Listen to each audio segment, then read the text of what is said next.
നിയമസഭാ തെരഞ്ഞെടുപ്പിൽ ശശി തരൂരിനെ മുൻനിരയിൽ നിർത്തണമെന്ന് M K Raghavan M P. ഇത് UDF-ന് ഗുണം ചെയ്യുമെന്നും എം കെ രാഘവൻ മാതൃഭൂമി ന്യൂസിനോട് പറഞ്ഞു. ശശി തരൂർ AICC അധ്യക്ഷ സ്ഥാനത്തേക്ക് മത്സരിക്കുന്ന സമയത്ത് ഏറ്റവും കൂടുതൽ പിന്തുണച്ച ആള് താങ്കളാണ്. പിന്നീട് അദ്ദേഹം പാർട്ടിയിൽ നിന്ന് തന്നെ പുറത്തേക്ക് പോകുമെന്ന പ്രതീതി ഉണ്ടായി. രക്ഷാ ക്യാമ്പിൽ പങ്കെടുത്തു. തരൂരിനെ നിയമസഭാ തെരഞ്ഞെടുപ്പിൽ എങ്ങനെ പ്രയോജനപ്പെടുത്തണമെന്നാണ്?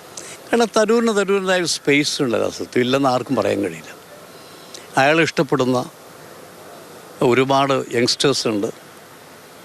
അതുപോലെ തന്നെ അദ്ദേഹവുമായി ബന്ധപ്പെട്ട ഒരു ക്ലാസ്സുണ്ട്, ഇല്ലെന്ന് പറയാൻ കഴിയില്ല.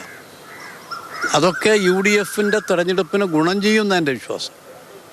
ഒരാളെ കൂട്ടിയാൽ ഗുണം ചെയ്യുമെങ്കിൽ അയാളെ കൂട്ടണം എന്നാണ് എൻ്റെ പക്ഷം. ആ ഒരു സ്ട്രാറ്റജി പാർട്ടിക്ക് ഉണ്ടാകണം എന്നാണ് എനിക്ക് സൂചിപ്പിക്കാനുള്ളത്. തരൂരിനെ മുൻപിൽ നിർത്തി തെരഞ്ഞെടുപ്പിനെ നേരിടണം. എല്ലാവരും അത്തരം ആളുകളെല്ലാം മുന്നിൽ നിർത്തി തന്നെ പോകണം ജയിക്കണമെങ്കിൽ.